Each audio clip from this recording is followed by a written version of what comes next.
Vastaavasti niissä luokissa, joissa ajetaan 7 osakilpailua, niin niissä sitten 6 jää voimaan, eli se antaa sitten vähän mahdollisuuden katsoa, että oletko ne paras sisät mukaan, ja näin myös tuo jännitys sitten säilyy hyvin todennäköisesti aina viimeiseen kisan asti, joka ajetaan siis tänä vuonna Humpsilassa 2.9. Kalajoella iltakilpailu alkaa kello 15. Ja siitä viikkoa eteenpäin mennään sitten Honkajoelle ja kauden viimeinen osakilpailu sitten 2.9.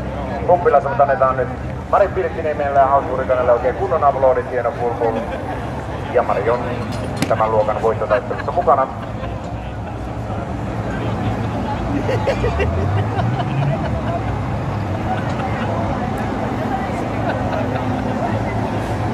Ja seuraavaksi lähtöviivalle sitten Paranoi ja Antti Vertanen. Paranoissa on siis 6 litran moottori, vesivuoden hevosvoimia noin 800.